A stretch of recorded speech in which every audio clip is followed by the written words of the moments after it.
إله إلا أنت نستغفرك ونتوب إليك وصلى الله على سيدنا محمد وآله وصحبه وسلم. About continuing on from the dars on the Imaam an-Nawawi's 40 hadith, we were in the middle of hadith number 2, hadith of Jibreel al-Islam, in which Jibreel came to the Prophet ﷺ and the Sahaba in the form of a man, and he asked the Prophet ﷺ 5 questions, and the Prophet ﷺ gave 5 answers. And when the man left, when Jibreel al-Islam left, the Prophet ﷺ told the Sahaba, that was Jibreel, he came to teach you your deen. To teach you your deen. That means he came to teach us our deen. Because you includes Sahaba, includes the Muslims. So this is why this hadith is very important, because it means that within these 5 questions are the basic teachings of the deen of Islam. So we looked at question 1 and 2. The first question was to do with Islam, which is the practices of the deen. The practices, the ritual prayer, the fast, the zakat, the hajj, etc. Starting of course with the shahada, which actually, the shahada here, it means also an action, not a belief. The shahada is an affirmation by the tongue. Ashhadu an la ilaha, I affirm with the tongue. The second part is actually the belief, when he asked him about Iman. Because someone can say Ashhadu an la ilaha illallah wa ashhadu anna Muhammadan Rasulullah sallallahu alayhi wa sallam, but he's still not a mu'min. He said that, you know. And in the extreme case, that's of course the state of the munafiq, who is the one who says with the tongue but doesn't believe with the heart. So that was the first question, was explaining what is Islam, the outward actions, adherence to the commandments of the deen. The second question was to do with Iman. Now this is when someone truly believes in the unseen. So the Prophet ﷺ said that you believe in Allah, His Malaika, His books, His Rusul, and the Day of Judgment, and you believe in the Qadr, the predestination, the good and the bad. So these are then considered by the ulama to be the basic fundamental beliefs of our deen. All of these things which are from the unseen. And I was talking yesterday about one of the beauties of this deen is that we follow all the prophets. You know, and we were talking about why were the Yahud in Medina. There was 3 whole tribes of Jews living in Medina before the Prophet ﷺ came there. They were there because they were waiting for the last prophet, because they knew that he will come to this town. It was mentioned in their books. They had this knowledge. They had many descriptions about the Prophet ﷺ. The only one thing they didn't reckon for was that he might come from the Arabs. They assumed that he would be from the Jews. And this is part of their arrogance of their race. The Jewish people are, one of their features is a type of arrogance they have. Now of course when we talk about certain features of different peoples, we don't mean every single person of that race is an arrogant person. I'm sure, and there are many humble people amongst them as well, but there are some features that different people have. And we can't deny this. No, it's actually even mentioned in the Quran, وَلَتَجِدَنَّهُمْ أَحْرَصَ النَّاسِ عَلَى حَيَاةٍ وَمِنَ الَّذِينَ أَشْرَكُوا. Talking about the Yahud, you will find them to be the most greedy and desirous of this world. Even more than the mushrikeen. Even more than the mushrikeen. الَّذِينَ أَشْرَكُوا, the mushrikeen people of shirk. So the Yahud, despite being believers in Allah subhanahu wa ta'ala, one of their features are mentioned clearly in the Quran, that you will find them to be those who are most loving of this world. يَوَدُّ أَحَدُهُمْ لَوْ يُعَمَّرُ أَلْفَ سَنَةٍ. One of them, or some of them, wish that they could be given life for 1,000 years, that they could live for 1,000 years. وَمَا هُوَ بِمُزَحْزَحِهِ مِنَ الْعَذَابِ أَنْ يُعَمَّرُ. Even if they were given 1,000 years, it's not going to end, it's not going to stop their ultimate fate, which will be the hellfire. Allah subhanahu wa ta'ala says. So the Quran clearly shows, that different peoples, different civilizations, different can have certain features, that characterize them. Doesn't mean every single Jewish person is someone who is completely desirous and loving of this world. There are many amongst them who are pious and, not loving of it, but this is one of their general characteristics.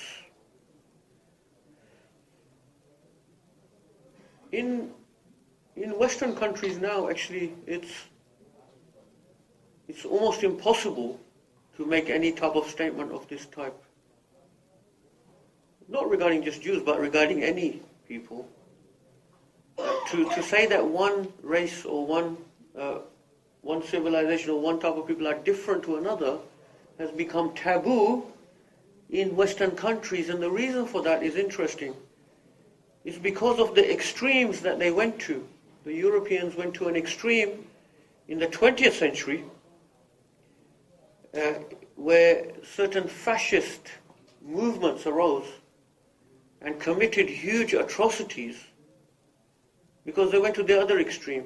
They went to the extreme of becoming extremely racist towards certain races.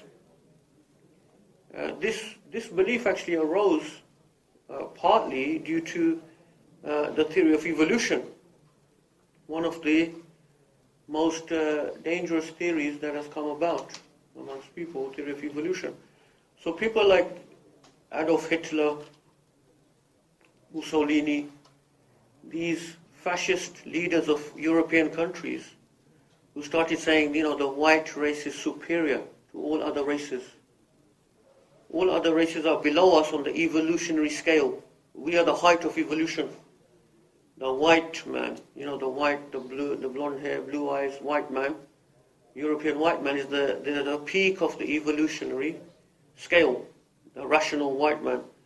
So all others are still, Africans were the bottom. This was actually, it's forgotten now because, like I said, it's become taboo. After the Second World War, it became a taboo because I think the European people were shocked at what they had done themselves. The atrocities they had committed themselves, shocked themselves, in the name of this doctrine. But it wasn't just Germany and Italy and these fascist states that had this. This was a widespread belief, actually, amongst Western nations. And so then we know what happened, people like Hitler started killing off those that were considered to be less evolved forms of human beings. If people were mentally ill, if people were disabled, it was considered that, they need to be just wiped away because they're not the strong genes, So that type of thing we call biological racism or based on evolution led to, huge atrocities and the killing of Jewish people as well, which obviously, the numbers could be exaggerated, but we know that many were killed by those people in a type of racism. So post-Second World War, they've gone to the opposite. It's a taboo now. You can't, the racism has become such a sensitive topic in Western civilization. So you can't, like for example, if some people probably, I'm sure they're watching the sports nowadays, you see certain, people, they're in the, say for example, the sprint, sprint. It's all people from a certain race. But because of the sensitive nature, no one can state the obvious. Yeah? They can't state the obvious that these particular people are physically of a stronger genetic makeup than other people. But it's, as Muslims, we don't have that problem. The Quran clearly says Allah created different tribes and nations so that you may know one another. But there's no harm in saying there's different nations, there's different tribes, there's different people have different strengths. It was well known in the old ancient world that Indians were well known for their mathematical genius. Persians were known for their intellectual abilities. Some of our greatest scholars came from Persia, like Imam Abu Hanifa, Imam al-Ghazali, rahimahullah.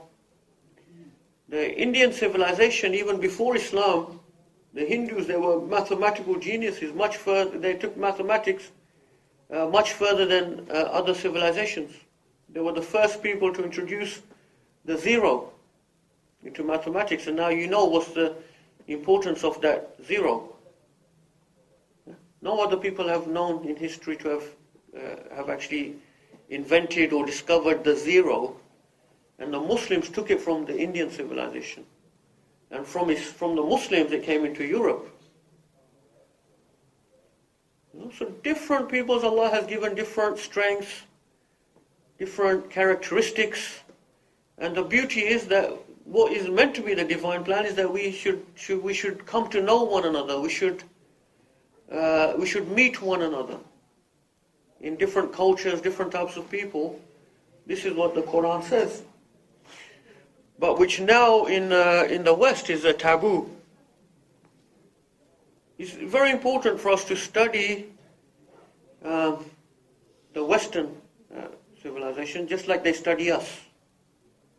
You'll be surprised, there's so many of these type of taboos and so many things that are there, because they make out like they're objective, rational people, but they have their own baggage as well.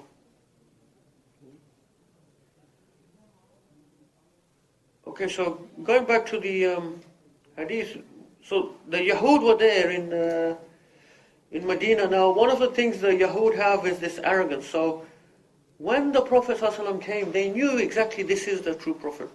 But what stopped them from accepting him was arrogance, pride, nothing else. Because pride is actually the greatest veil to the truth. Pride and arrogance is the greatest veil to the truth. As long as we have arrogance or pride, we will find it very difficult to accept the truth when it comes to us. And this was what happened with Iblis.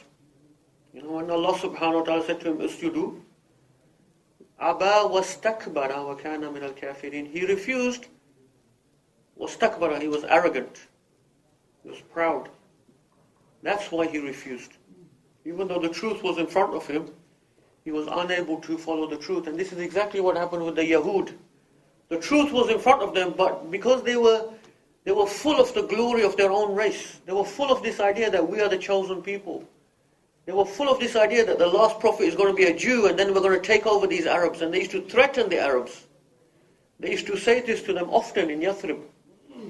This is why the Arabs of Medina were prepared for the coming of the Prophet. And they were the first town that accepted the Prophet ﷺ, because they had for generations been told by the Yahud, this last Prophet is soon to come. And when he comes, we will take over this place. So what stopped them, even though they recognized all of the signs were in this man, was the arrogance. And only very few of them actually accepted Islam. This is what pride and arrogance can do to us. If we're in a discussion with a Muslim brother or Muslim sister, there's the adab of a discussion is both people should be trying to come to the truth. Not one should be trying to win the argument or the other trying to win the argument. If you're doing that, then we're just doing it for our own nafs, for our own ego, for our own pride. And there's no benefit in then it becomes a debate, an argument, a disputation, something which is severely disliked and prohibited within Islam. As I'm sure you heard the Imam the other day mention that when the Prophet ﷺ was going to actually tell the Muslims what was the day of Laylatul Qadr, he was going to tell them the day. And there was two Muslims disputing, arguing with one another, and because of that, he was made to forget the day of Laylatul Qadr. So that was a sign for us, of this likeness of disputing and arguing. So, we have to keep our pride down, and that's one of the central messages of Islam.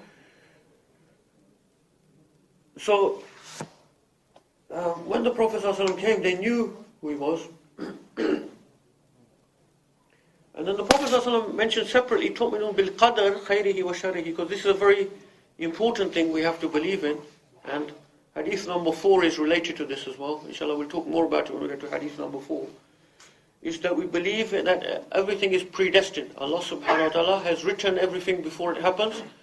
Everything is known in the knowledge of Allah subhanahu wa ta'ala from the first creation of the universe till the Yawm al-Qiyamah. Everything is written, everything is known, everything that will happen.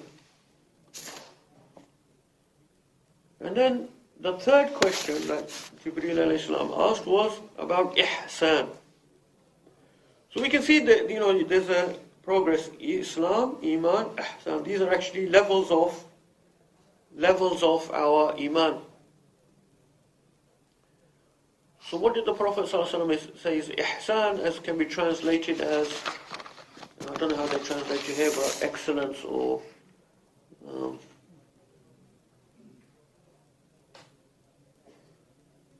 you just put ihsan, but ihsan is excellence in one's Iman, So what did the Prophet ﷺ say? He said, أَن تَعْبُدَ اللَّهَ كَأَنَّكَ تَرَاهُ, that you worship Allah as if you see Him. فَإِن لَمْ تَكُنْ تَرَاهُ فَإِنَّهُ يَرَاكَ, if you do not see Him, surely He sees you. So this is the highest level of Iman.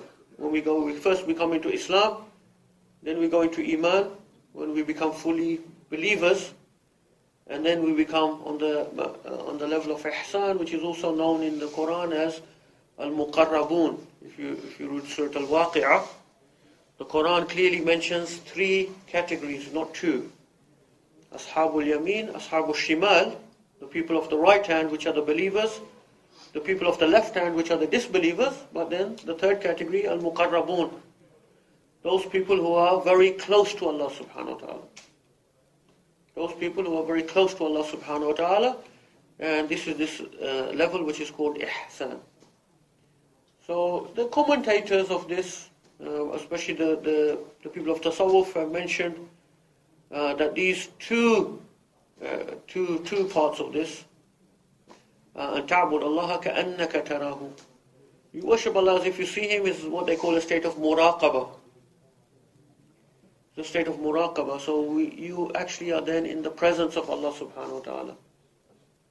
During your worship, during times when you're worshipping, and during time when you're not worshipping, or you're doing dhikr, or you're remembering Allah subhanahu wa ta'ala, you're in a state when you are always aware of the presence of Allah subhanahu wa ta'ala at all times. Now, for example, if you're driving down a road or a motorway and you're speeding, and then you see the police car, you slow down. Because now you're aware that the police is watching you, the police is there. So you come into a state of muraqabah and you slow down. But when you think there's no one there, you just carry on and do whatever you like. So these people the people of the stage of ihsan are people who are always in a state of muraqabah. They're always in a state in the presence of Allah subhanahu wa ta'ala. As one saying in Sham, they say in Damascus, if you want to disobey Allah, then go to a place where He can't see you. Or if you want to disobey Allah subhanahu wa ta'ala, find a place that's not under His mulk, His sovereignty. Go somewhere that He doesn't belong to Him, to disobey Him. So it's a state of being always aware of Allah subhanahu wa ta'ala. فَإِن لَمْ تَكُنْ تَرَاهُ فَإِنَّهُ يَرَاكَ. Even if you don't see Him, He sees you. He's with you. So it's an awareness of Allah subhanahu wa ta'ala. One of the quite amazing interpretation of this also was given by one of the Ahlul Tasawwuf, who said, فَإِن لَمْ تَكُنْ تَرَاهُ, he read it, فَإِن لَمْ تَكُنْ تَرَاهُ. فَإِن لَمْ تَكُنْ تَرَاهُ. If you do not exist, then you will see Him. if you put the pause there, فَإِن لَمْ تَكُنْ, if you are not, if you do not exist, tarahu, you see him. So that links back to the doctrine of fana that the Ahlul Tasawwuf talk about.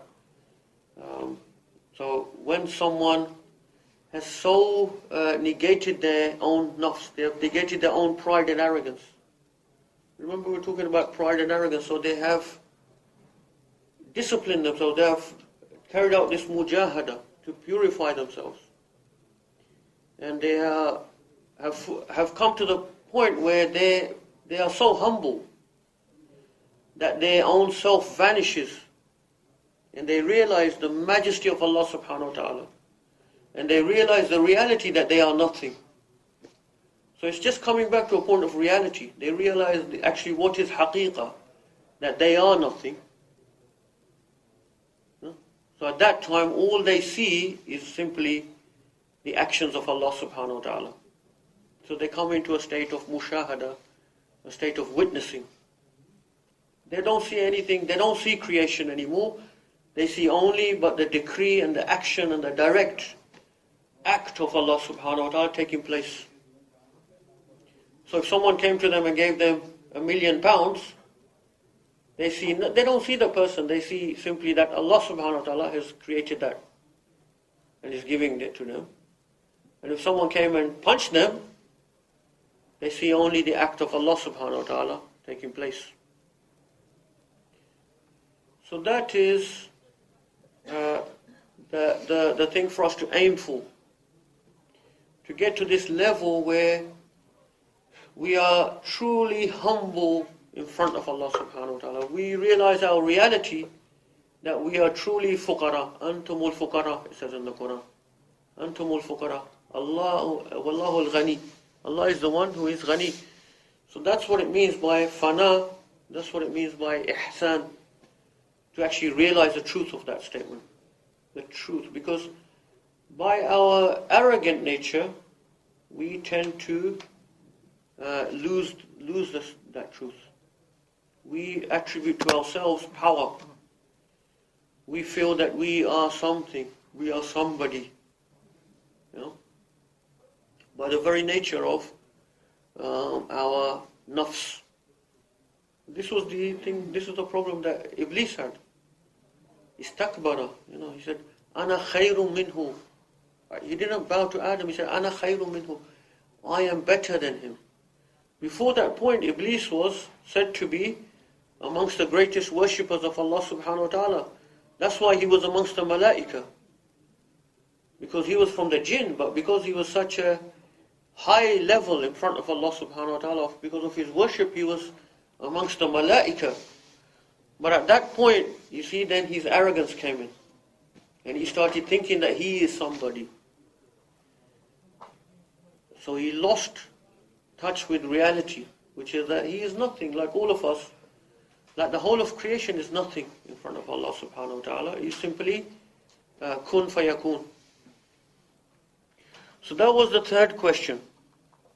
Very important, because don't forget, this is our deen, this is the teacher of our deen, that there's a thing called ihsan. Now the fourth and fifth question regard the last day. This is important because often people forget. We often see people and even scholars saying, you know, the three things in our deen, Islam, Iman, Ihsan. They're the three parts of our deen. Because of this hadith. But don't forget, in the hadith there's no 3 parts, there's 5 parts.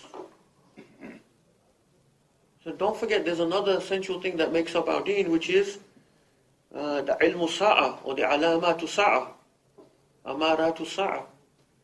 This fourth aspect of knowledge, which is to understand the signs of Qiyamah as well.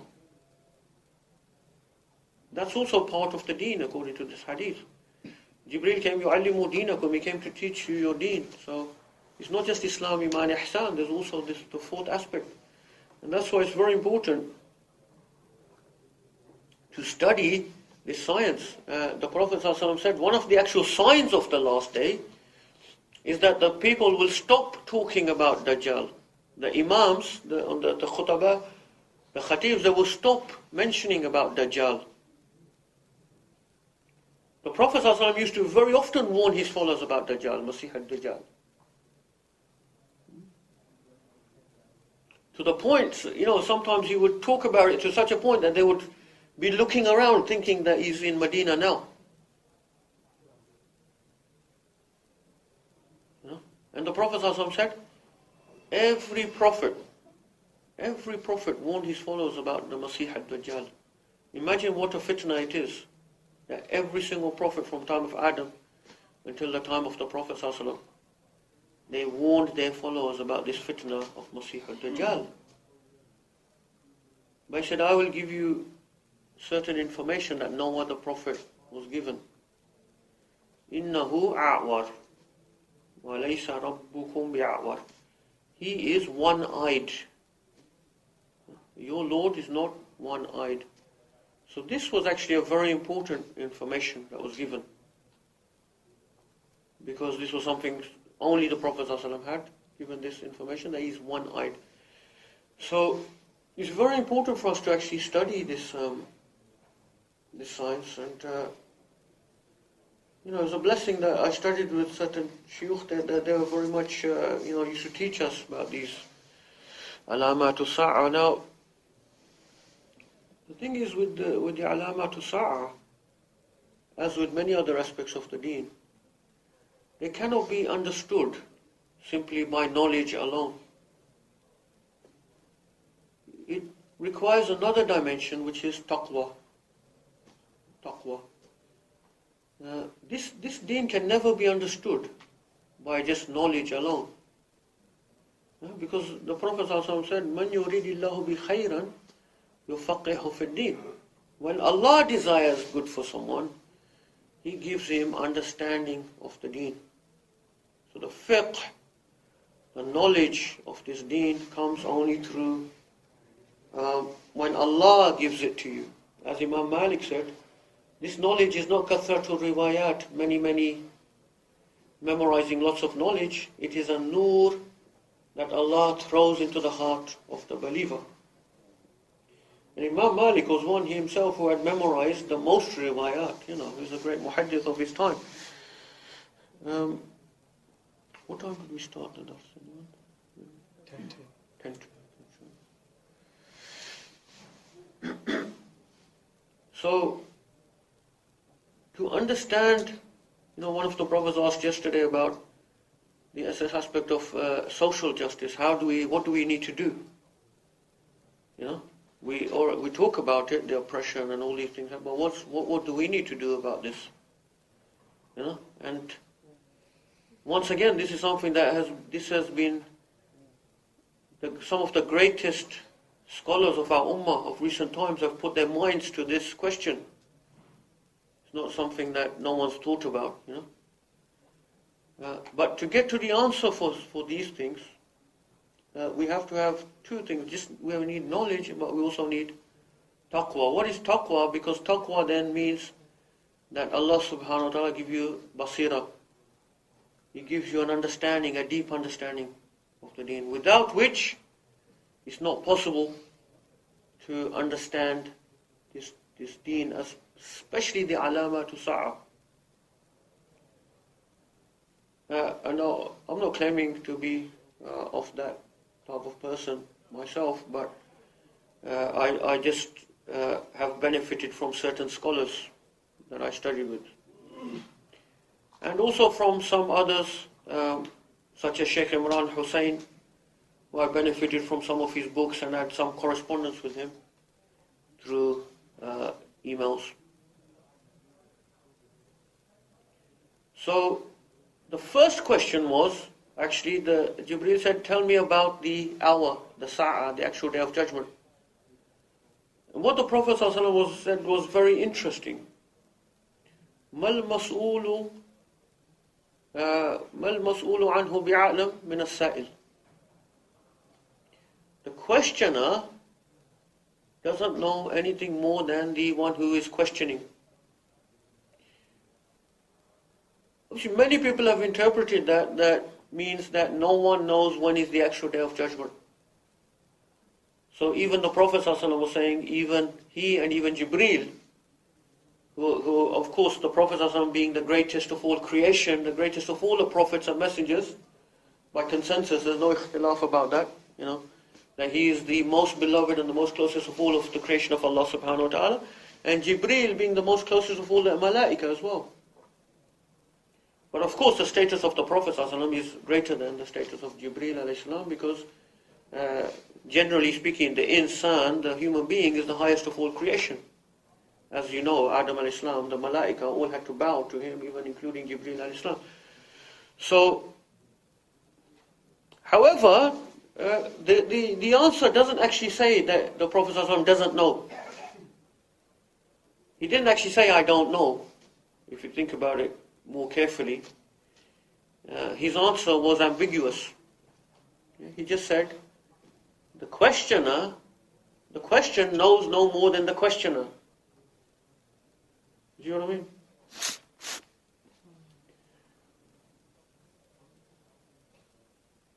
But of course, the Day of Judgment, when it comes, is hidden from us, all of us, and is not to be disclosed. So then the next question Jibreel asked, tell me about the signs. So we mentioned 2 signs of the last day. The first one, أَن تَلِدَ الْأَمَةُ رَبَّتَهَا. The slave girl would give birth to her mistress. Now, to be honest, I could talk for the next 6 days about alamatu sa'a, but of course we don't want to do that. So we'll just mention a few small aspects here, for today, inshallah. This particular sign has been interpreted in the past by scholars as just meaning that society will be upside down. Society will be upside down, children will be rebellious, parents will have no control over their children, etc. But one of the things we understand about alamatu sa'a, they only become clear when they manifest. So if they haven't actually manifested, the people before can't really understand them. And there may be some now that we don't understand because they still haven't manifested. For example, when the Prophet ﷺ said to the Sahaba that Dajjal will go to every city in the world, he will hop between every city, jump between each city, through the clouds, from one city to the next, through the clouds, they couldn't imagine what's the meaning of that. Now even me and you are doing this, flying in aeroplanes through the clouds and going from one city to the next. When the Prophet ﷺ said to them that he will ride on a beast, he said on a donkey or a mule, which will be made of iron and will be the size of, I think it's 60 zira, he said, which is approximately the size of aeroplanes. They didn't know what he's talking about. You see what I mean? People in the scholars of the past, they didn't know what he's talking about. Because these airplanes only came like 1.5 centuries ago, or 2 centuries, something like that. So for over 1,000 years, no one had ever even imagined what could this be. But it was recorded in the books of Hadith. Because obviously the Muslims, that was one of the great endeavors of the Muslim ulama of the early generations, that they recorded the Hadith of the Prophet ﷺ accurately for us. Even though to them they must have thought, this can't even make any type of sense of this. But for us, now we see in these airplanes. So it makes perfect sense that this will be the mode of transport of Dajjal, the aeroplane. It's clear in the Hadith. But before 150 years ago, no one, for centuries and centuries, no one understood the meaning of those Hadiths. But they believed in them because they're sahih, they're from the Prophet ﷺ. So many of these, we will only understand them when they manifest. Now, the slave girl giving birth to the mistress. Some have suggested that now we are seeing surrogate mothers, surrogate pregnancies. I don't know if people have heard of this, but it's becoming more and more common. A man and a woman will get their egg, the egg and the sperm fertilized, the small embryo, and it will be put into the stomach of another woman. So the egg is from one woman, the sperm is from the man. They might be married, who knows, in this day and age, they might not be married, yeah? But they're the couple, they're the mother and father, genetic mother and father. But they will then give the baby into the belly or the womb of another mother, who will, and this is obviously happens, scientifically it's possible, she will then carry the pregnancy for 9 months. She will give birth to that child, and then the baby will be then taken back to the genetic, biological parents, and this is called surrogacy. It's becoming more and more fashionable amongst rich couples in the West who have got the money to pay for poor women in India or Bangladesh or Indonesia, give them $1,000 or something like that. Yeah? And then the woman doesn't have to go through all that hassle of pregnancy and childbirth and all of that, Now, obviously, the horrible turn of events was when Elton John, I don't know if people heard about this story, when Elton John and his homosexual partner, they have got a surrogate baby now. So this guy Elton John gave his sperm.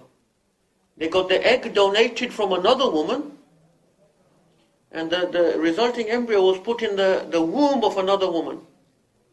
But because he's so rich, they got a woman in Los Angeles to carry the baby. They didn't need to go to India or those places. Yeah? They carried the pregnancy, gave birth, and then the baby was given to this so-called couple to bring up as a child. May Allah subhanahu wa ta'ala save us from the fitan of the time. Now, so this is what people have suggested this could be an explanation that the slave girl giving birth to her mistress. So the poor woman is giving birth to the child who then is gone living in rich Western countries, and they're the rulers of the world. However, there is a weakness to this interpretation, which is then, why did the Prophet ﷺ mention both of them in the feminine? The slave girl, that makes sense, but gives birth to her mistress, why not her master? Because the baby could be male or female. Why did he specifically say, أَن تَلِدَ الْأَمَةُ رَبَّتَهَا? Rabba is feminine. Why didn't he say, أَن تَلِدَ الْأَمَةُ رَبَّهَا? The slave girl gives birth to her master, which could be male or female. So that's the weakness in that particular interpretation.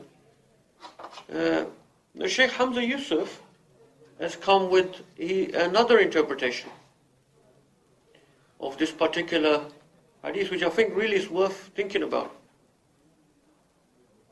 Remember, you need people of knowledge and taqwa to really to get, because these things won't just come from nowhere, these meanings, So he said the meaning of this hadith, one interpretation that he's picked up, is that the Islamic civilization gives birth to the Western civilization.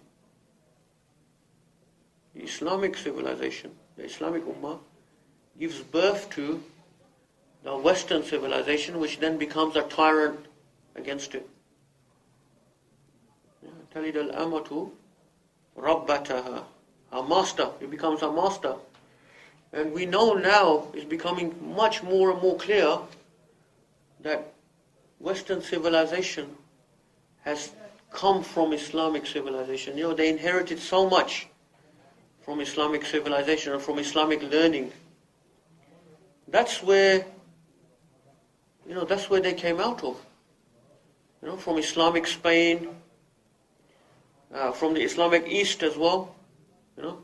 And in recent years, and this is ongoing now, more and more evidence is coming out.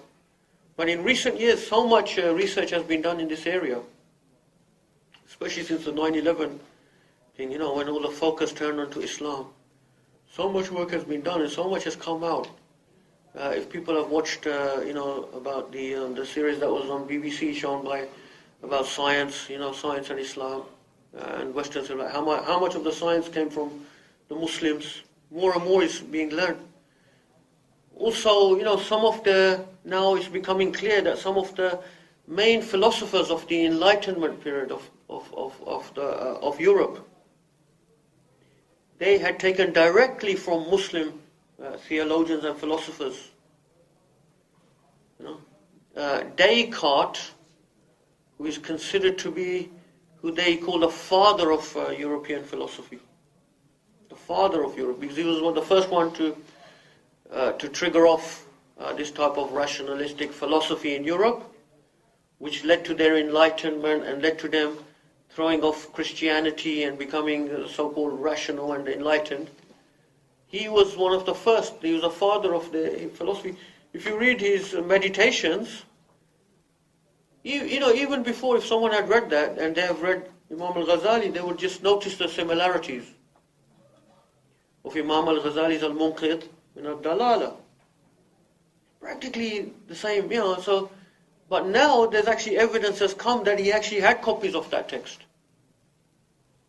I heard this being mentioned recently by Professor Tariq Ramadan, that this is now become documented. That Descartes definitely had read Ghazali, some sort of translations of Ghazali. Ghazali, of course, was known in Europe as Al-Ghazal, they used to call him, and some of his works were known. Also, John Locke, who's like the father of British, the British strand of philosophy. He is one of his teachers in Oxford was a translator of an Arabic Muslim work called Al-Hayy bin Yaqdhan. Al-Hayy bin Yaqdhan is a philosophical, theological Muslim work showing the basis of the rational belief in Allah subhanahu wa ta'ala. This was translated in Oxford and became a bestseller in Western Europe. A bestseller amongst the scholars of Western Europe and thinkers of Western Europe. So anyway, all of this is coming out now. So this was one of the interpretations that Shaykh Hamza Yusuf mentioned on this hadith, that the slave girl will give birth to her master. We see that the Islamic civilization gives birth to the Western European civilization, which becomes then its master. And the second sign we see is more obvious, that we see it says you see the naked, barefooted, poor shepherds competing to build tall buildings. If anyone's been to Dubai or anywhere like that, I don't need to say any more. These people recently were Bedouins. There were people who had nothing. There were just people who live in the desert. They have no history. I've never been to Dubai, but people have told me there's no historical thing there. It's just shopping malls. No, where is their, history, civilization, anything? These people were just Bedouins living in the desert until they found the oil.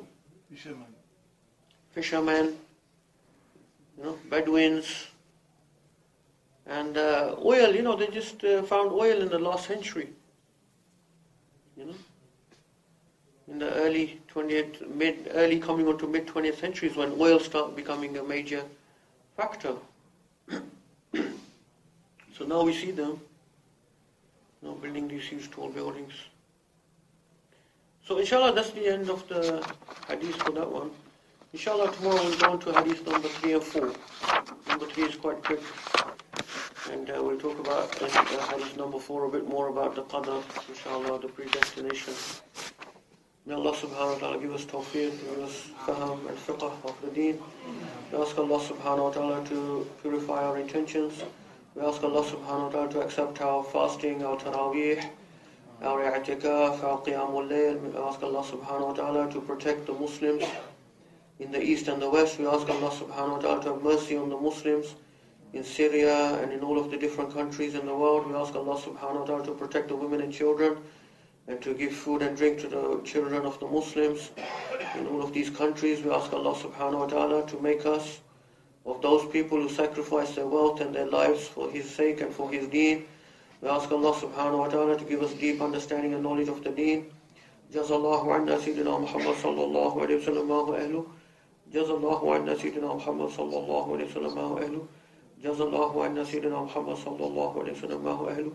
Subhana rabbika rabbil izzati amma yasifun. Wa salamun ala al-mursaleen. Walhamdulillahi rabbil alameen.